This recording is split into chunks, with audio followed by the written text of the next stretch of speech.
Ladies and gents, what do you do if there's no time to work out during the day because you study hard and the only time you've got is when it's dark? Well, you have your coach point a flashlight at you and record you. And this is exactly what Tomas from Chile did.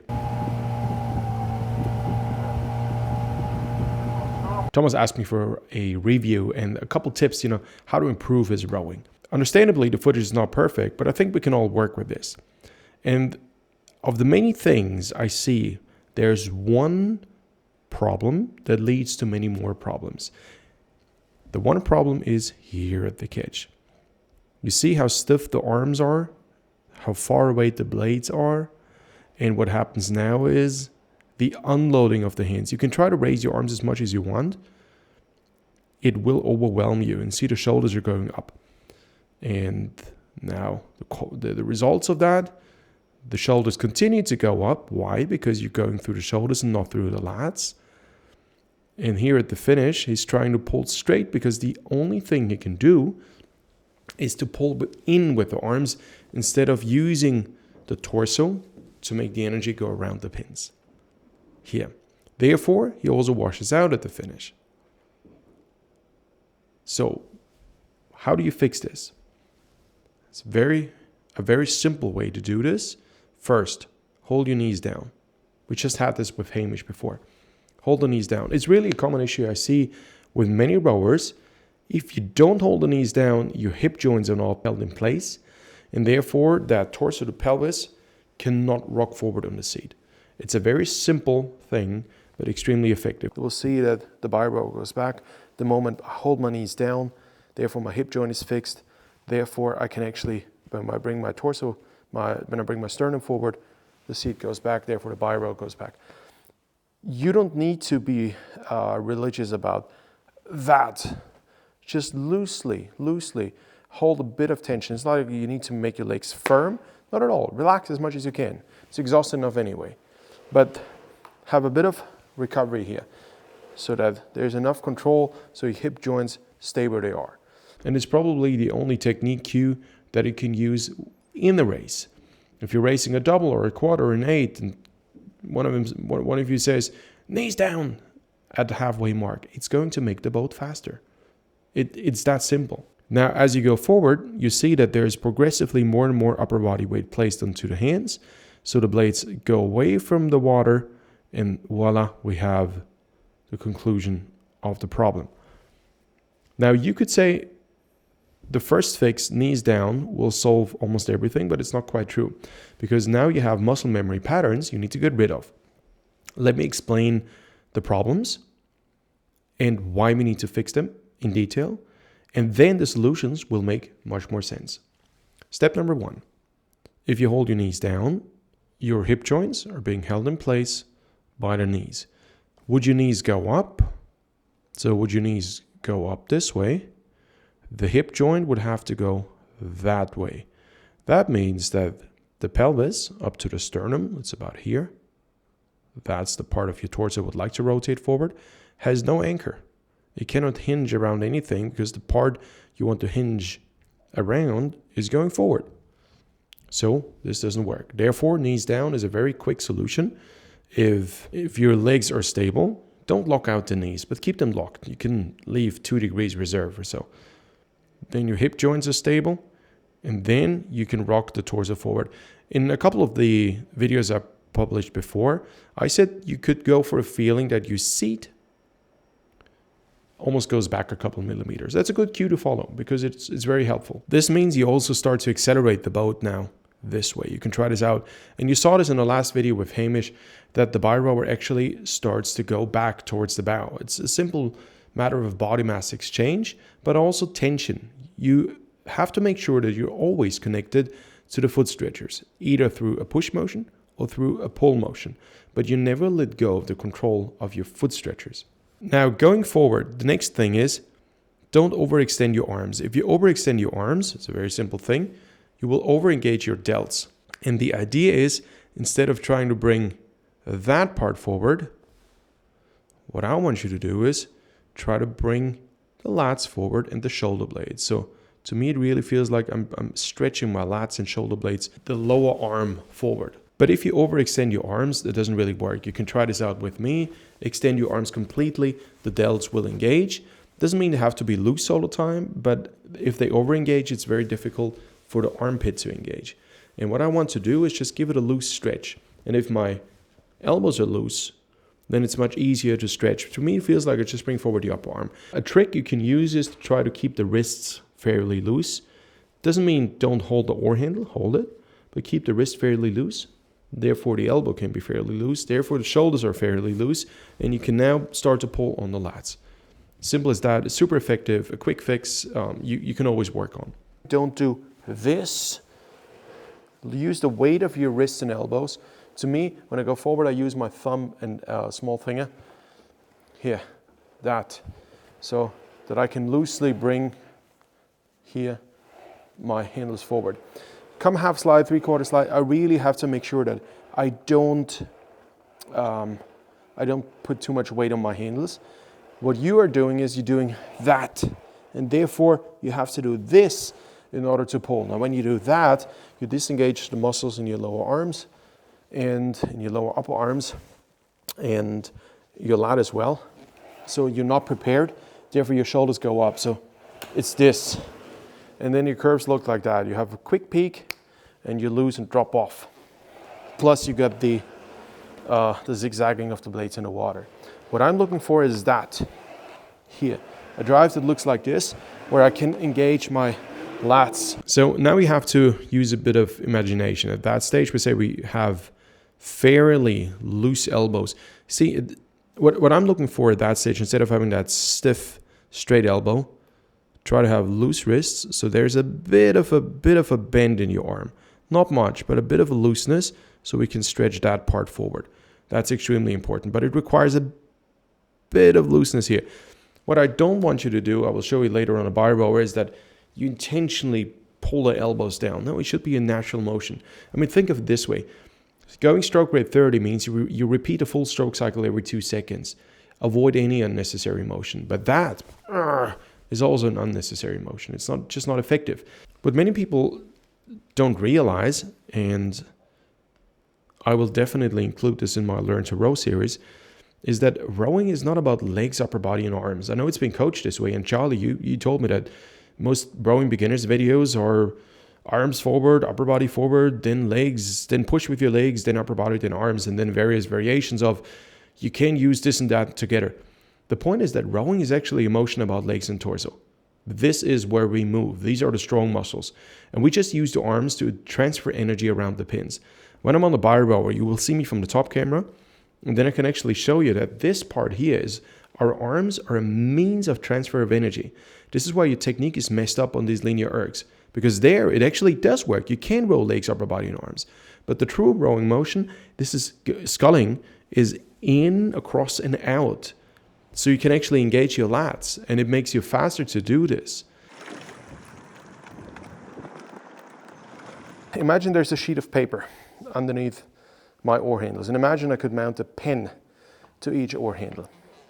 Now, going to the catch, imagine what would these lines look like? They would go together. It's a semicircle. Together, get crossover. That's the microscopically short face that is somewhat straight. Boom, we're going back out. Therefore, there's never an arm pull. The elbows go out. They don't pull back. So try to go together. At the same time, try to be long and flexible, but not loose, firm and long. On a linear erg, you don't need technique.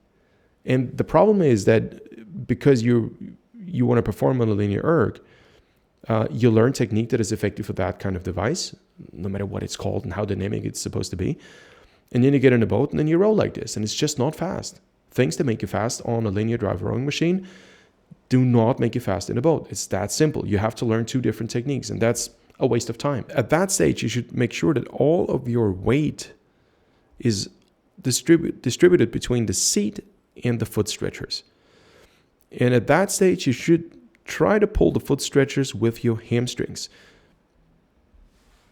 So I personally make sure that there's a bit of force working that way. I try to bring the boat in that direction with the help of my body weight, with the help of the pelvic rotation, that I initiate it correctly. That's what I suggested Hamish should do a couple days ago. And still at that stage, half slide, you should still focus on bringing the boat closer. This is one of the most typical issues I see with rowers, that we have a tendency, we all as rowers, and I was in your shoes as well, we tend to forget that at that stage, it's not about bringing our body weight forward. Again, another linear erg thing. It's about attracting the boat. Your upper body position is just super uncomfortable. I really think you could bring the seat in a bit more, so pull the boat a bit more, or in simple terms, but actually wrong terms, slide a little more and be a bit more upright. Here. This is a very uncomfortable position. Imagine you have to repeat this every 2 seconds. It takes a lot of stopping your body mass. Why not be a bit more upright? Gives you a bit more space to breathe, but bring the butt a little closer.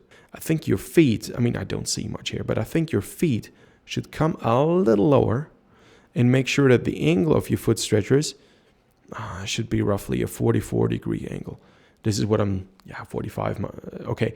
But I'm not sure about the angle, but it does look like the feet are a bit too high. And if the feet are too high, you always have what you have right here. It's a bit dark, but I think everybody can see this.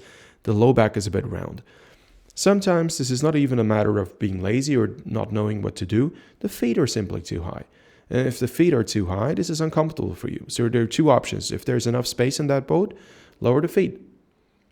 If there's not enough space and your heels are already touching the boat, the inside of the hull, then you have to raise the seat. Use a seat pad or get a height adjustable seat. And because you have to force yourself into that position where most of your upper body weight rests on your handles, so it's the force vectors are that way. I don't see your oars, but I reckon your oars are way up. Now the problem is that you are in a position where you have to get rid of that weight on your oars. Your oar handles are loaded with upper body weight. These arms are too stiff. Tension is here in the delts. There is no stretch here. And now comes the worst part of it all. Because you now have to raise your arms. We actually did this, I think 2 weeks ago in the Saturday class. We worked precisely on that issue. Precisely that issue. Yeah. If you have to raise your arms a lot to get the blades into the water, you disengage the muscles you need for the drive. Now raise your arms. You probably feel the delts engaging. Now touch your armpit. The moment you raise your arms, you disengage the muscles here to a large degree. They're not necessary. If I want to go up and there is no resistance upwards, what should I engage? But try to pull on something with a suspension. You need the muscles here tremendously. But if you raise your arms just when you're about to push with your legs and pull on something, you're disengaging the main transfer muscles you need. And therefore, you're not ready. Now comes the next point. Because you're disengaging the muscles at that stage, where your leg drive starts, you're simply not ready. That means your upper body has to go up because the energy that goes into the body has to go somewhere. It cannot evaporate. Usually we'll try to keep the upper body stable. And we coaches then like to say, hold the upper body. How? How? I'm not a magician. Ideally, you can hold the upper body stable if you can transfer it this way. But it's not happening because these muscles are not engaged. Because you raise your arms. So what happens? You use the delts and you use the shoulders. That means you essentially disconnect the lower torso from the upper torso in terms of energy flow. I mean, there's some connection, but you cannot compare it. It's by far not as effective. Let's look at the video in detail. Here, when you go up, this is why the shoulders go up. Here, hands go up, shoulders go up. You try to hold the back, absolutely. You're doing this great, but look where your legs are now. Here, down. Look at the blade, look at the oar, you can guess. The blades start to connect now, and you're about at half slide. And the shoulders go up. You disconnect from the main muscles you want to use. The idea is that you're going right into the lats. Here. And now the upper body, you really try to make most of it. You reposition yourself by the drive. Here, about half slide.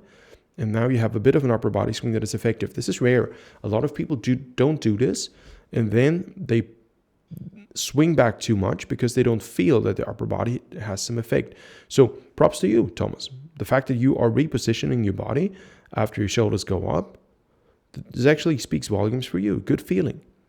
But you can change this by tapping down here a bit more. That boat, by the way, looks rigged a bit too low to me.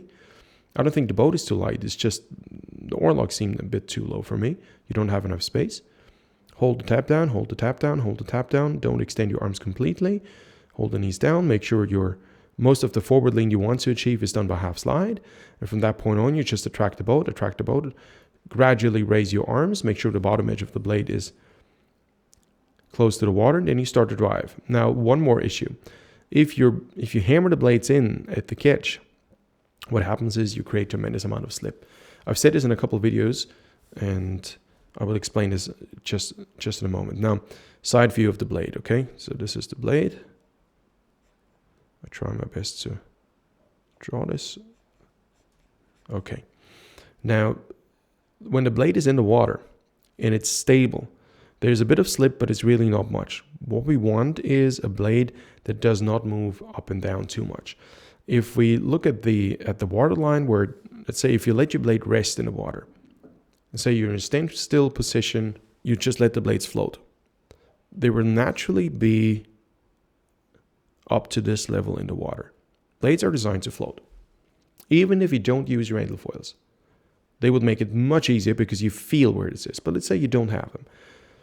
This is where they would naturally be. The moment you start to drive, what happens is that the blade, because of the geometry, how the geometry of the blade looks, it positions itself so that it is perfectly underneath the water surface. You just need to apply horizontal force. So it will position itself. The conclusion is that we don't need to position the blade. If you now bring your hands up, the blade goes deep. So you start with the blade. I just make it simple here. That's the blade. Let's say the blade, you hammer it in, goes deep. It goes down. And of course it pops back up throughout the drive until it is here. So it's zigzagging through the water. And this up and down motion creates what we call slip. That means it does not have proper hold on the water.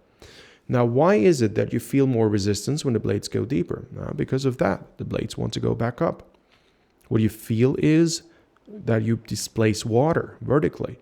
And we mistake it, it's deceiving, for horizontal resistance, but it's not the case. Simply not the case. So let the blade place itself. You don't need to do all the placing, but I will do a dedicated video on how to place a blade properly. If you're interested, let me know in the comments. I got a couple videos on my list, how to be the best team oarsman or oarswoman, so how to be the best crewmate in the boat, what to do. I'm working on a couple beginners videos, and how to place a blade could be on my list if you're interested in that. Just let me know, please. So, raising your arms creates a tremendous amount of slip. That means you don't really find resistance until about half slide. Because until the blade is done bouncing around, you just don't find it. This is where, if you had a lip here on top of the blade, that lip would prevent you from going deeper. And this is what we call the Randall foil. This is what Ian Randall invented.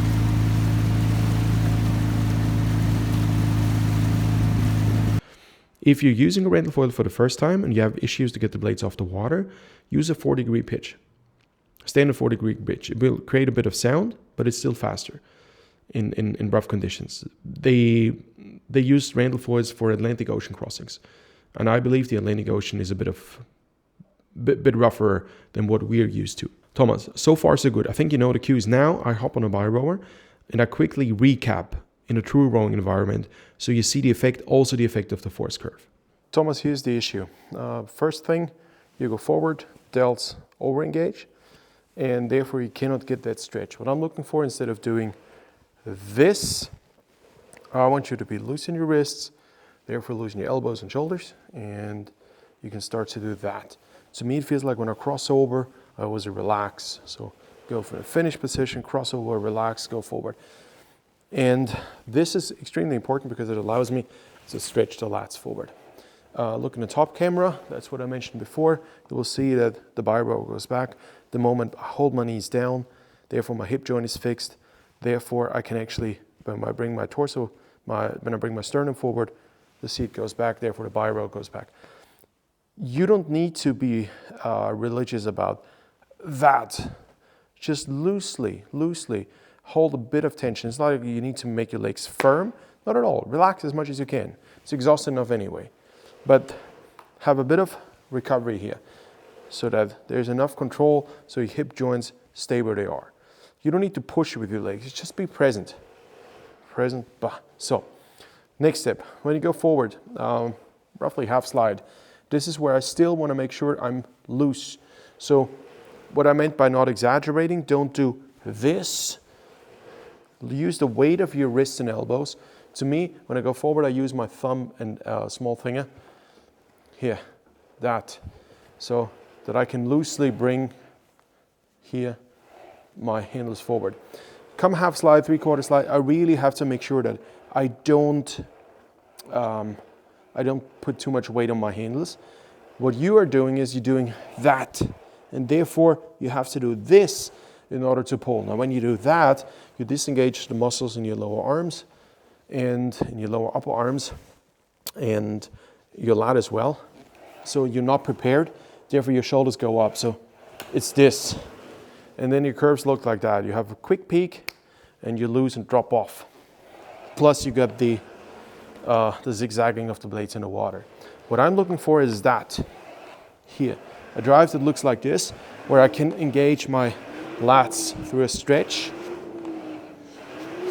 And it's also a lot of hands going together. You can't practice this on a linear erg, but I mean, imagine from the top camera, look at this. Imagine there's a sheet of paper underneath my oar handles, and imagine I could mount a pen to each oar handle. Now, going to the catch, imagine what would these lines look like? They would go together, it's a semicircle. Together, get crossover. That's the microscopically short face that is somewhat straight. Boom, and we're going back out. Therefore, there's never an arm pull. Your elbows go out, they don't pull back. So try to go together. At the same time, try to be long and flexible, but not loose, firm and long. The important bit for you as a recap, loose wrists and elbows on the way forward. Make sure your seat goes back initially.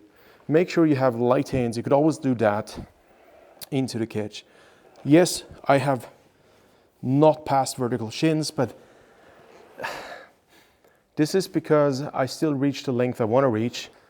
Your shins don't need to go past vertical.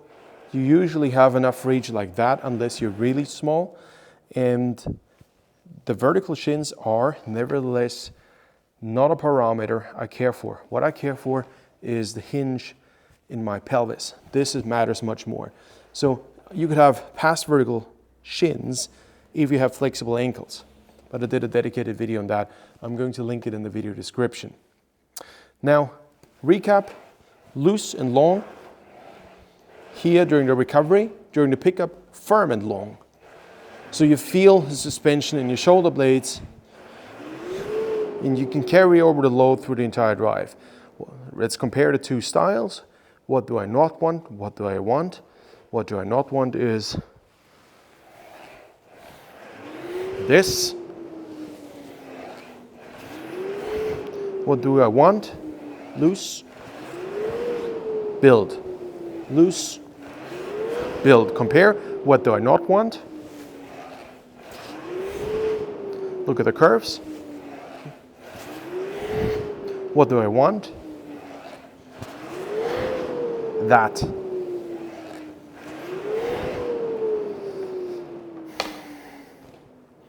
Biorower.com, the world's best coaching tool for rowers. Ladies and gents, I hope this video was interesting. Thanks for subscribing. If you want to learn more about the Biorower, it's for me the ultimate coaching tool. A lot of what I know is what I learned on the Biorower. I saw myself rowing, I saw the force curves. All of a sudden I understood that body height is a matter of using it properly. You can be very tall, you still have to use it properly. You have to position yourself properly. You can be small, you can still get the right stroke length. You just need to adapt the settings. On the new Biorowers, we can adjust the spread from 156 to 171, depending sculling, sweep rowing, and so on. You can go from sculling to sweep rowing, adjust that. You can connect it to team boat units. The data you get, you saw this, is real time, no algorithm messed up data. As you pull, we get proper force. You get force curves, 99% accuracy rating. That's pretty outstanding in this industry. I think the Biorower, as far as I know, is the most accurate rowing machine in the world. And of course, it protects your back. That was the original reason why we built this. There is no reason to have back injuries in the 21st century from indoor rowing. If you row in a true rowing environment, you learn better technique because the Biorower teaches you things you can't really learn on the water because there's not the same feedback, and you get accurate data. And as a coach, you know who to put together because you have 25 athletes. You don't know their handwriting. In the boat, they can always influence each other. This is why force curves in the boat are interesting, but it's not the ultimate solution. You need to see them in a laboratory environment where they're not influenced by anybody else. If you're interested, I can happily make a dedicated video, tricks I use to find teams and to work on the Biorower and how the resistance works and the things that it teaches you without even me talking much. Let me know in the comments. If you want to learn about the Biorower, biorower.com. Happy to do demos wherever you are. Thanks for watching. I see you in the next video. Bye-bye.